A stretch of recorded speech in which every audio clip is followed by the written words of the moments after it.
Hey everyone, David the Wolf Boy here, and these are my thoughts on episode 6 of Sonic Presents Chaotix Casefiles. Today is Tuesday, March 3rd, and I listened to it on YouTube while I was on my way to run some errands, of course, and all I can say is that we got a huge lore drop out of this. So, buckle your seatbelts, everybody, because you're in for a wild ride. So, this episode is called The Case of the Solitary Sage Siege. And as you can tell, Sage from Sonic Frontiers makes an appearance in this, with Ryan Bartley doing the voice of Sage. I believe it's Ryan Bartley. I'm pretty sure I got it right. Yep, Ryan Bartley. I got it right. So, in good old fashion, the podcast starts with, as it always starts with, Vector and Sonic in cages. Vector is too tired to keep his eyes and mouth open, so he suggests taking a siesta or take a nap, and Sonic kind of agrees. And then Eggman, growing impatient, says, "Get on with it." "Don't finish that sentence!" "Yes, get on with it." "Oh, son of a Queen Elizabeth! Doctor Who! TARDIS Harry Potter!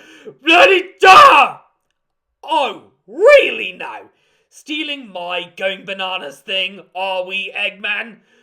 "Well, I'm running out of ways to express my annoyance! Eugene!" So it's the best part of the story because we get to see Sage, Eggman's AI daughter. So I guess she's kind of like Jarvis or... Okay, who the hell? Sorry. My notification sound on my phone is the Sonic ring, so if you hear that in the background, I apologize.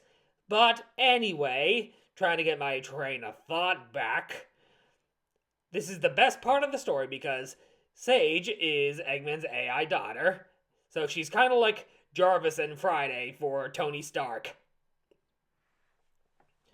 So, and when it comes to AI, that stuff is not allowed on my channel, be it art or video making or any of that nonsense. It's just, come on, guys. Are you even trying? So, yes. And then the previous episode picks off from Vector, Espio, and Charmy being led by Gemerald into finding an abandoned Eggman base. And so they come across the Eggman base at the coordinates provided by Gemerald. And there's an abandoned base. And they have an encounter with an Egg Hammer, an enemy from Sonic Heroes, which I just did research on not long ago. And after a close call, a close battle... Hang on, I'm looking at the wiki page here. So, yes, they do a stealth installation. Charmy, however, excitedly suggests it could be a secret private treasure lair. I'm gonna be king of the pirates! Just in time for season 2 of live action One Piece on Netflix. Or even High for Extraterrestrials. So they focus on the task at hand. They find a single button, but nothing happens. But Espio hears machinery shifting inside and urges everyone to step back. A narrow hatch slid open and an enormous Eggman mustache pokes out from the doorway. And, of course, Eggman... Okay, come on. Smugly remarks that it was part of his secret stash. And it was indeed an Eggman base. So, the Egg Hammer bursts from the ground and attacks the Chaotix. Charmy can't sting him, and they improvise a whirly combo attack reminiscent of Sonic and Tails. I think it's something straight out of Sonic the Hedgehog 4, episodes 1 and 2. So they destroy the robot, and then we see Sage. Sage introduces herself to Vector and Charmy while Espio is doing some searching on his own. So she identifies the Chaotix, and she possesses extensive records on the Chaotix, hence why she knows who everyone is. And something tells me she probably knows who Sonic is, if she were to encounter Sonic, which I can confirm she will encounter Sonic sometime in the future, probably my Sonic Frontiers project. So, Charmy attempts a friendly greeting, but remains confused about what she actually was. And then Vector's like, "Where are your manners? In the computer room?"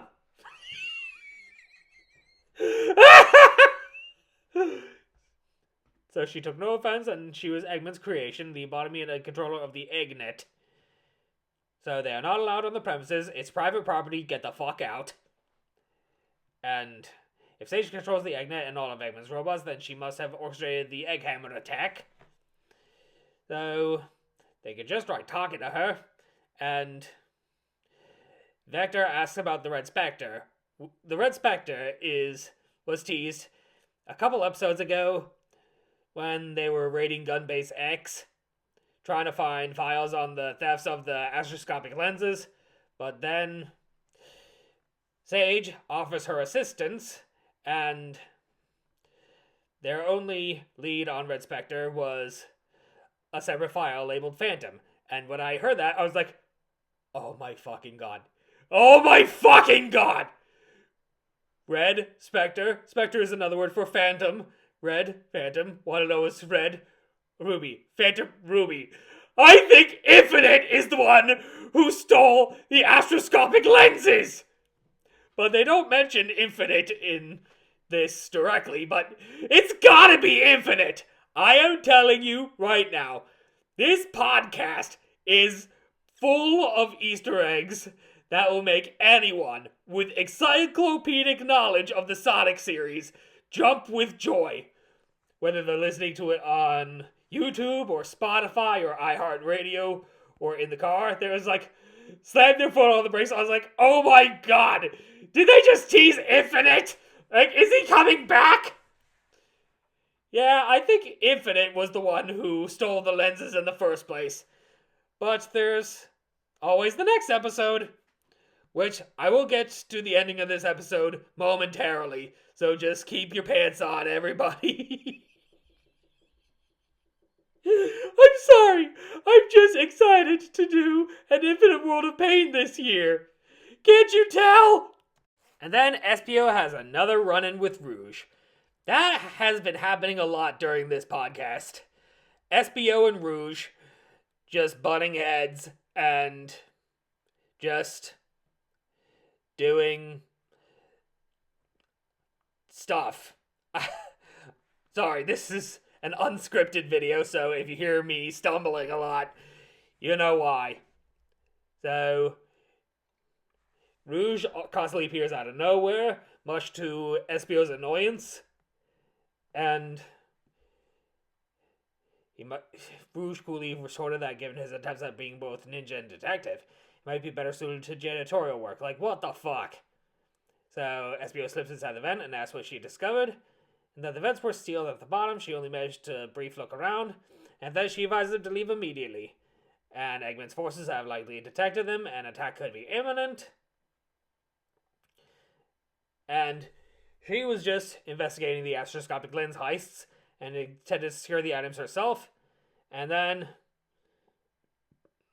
shit goes down real fast. Because Espio just doesn't want to abandon his teammates. And then heavy mechanical footsteps echoing from deeper within the base. And then Rouge just vanishes like Batman. Even though Rouge is just like Catwoman in the DCX Sonic series, whether it be toys or the new set of comic books we're getting in May.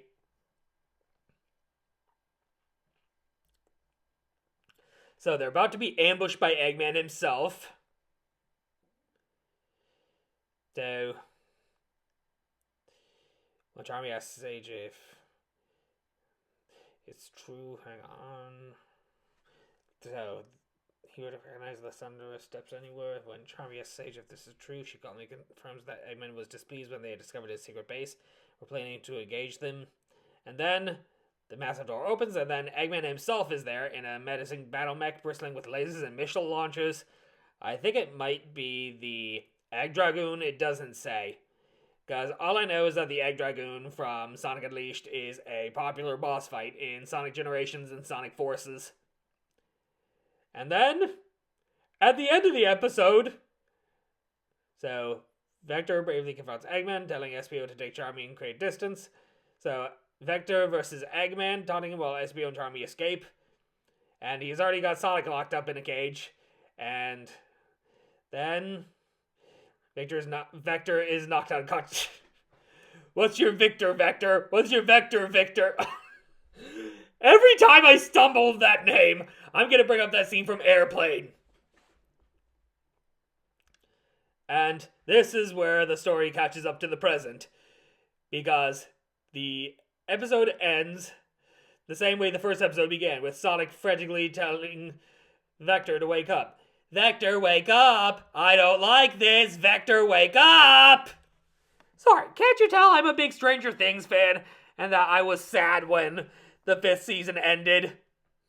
I know we're getting the animated series of Stranger Things, Tales from 85, but it's just not the same without our boys Dustin, Lucas, Will, Mike, 11, Max, Hopper, Joyce, and everybody. I was obsessed with Stranger Things all throughout 2025, and I'm still obsessed with it now. Like, I didn't want it to end, but same way I don't want this Chaotix Casefiles to end, because I've been having so much fun with this podcast. But yes, that was episode 6 of Chaotix Casefiles. What did you guys think of it? How did you listen to it? Are you happy to hear Sage making a comeback in this podcast after Sonic Frontiers and Sonic Racing Cross Worlds? And where do you think it's going to go during next week's podcast with episode 7? Is there going to be a huge final climax? Is it going to be teasing Infinite? Like, is Infinite actually the one who stole the astroscopic lenses to begin with? All those questions, and so many, are left unanswered. But yeah, what do you think of this podcast episode? Let me know in the comments below, and I will see you all next time. Goodbye!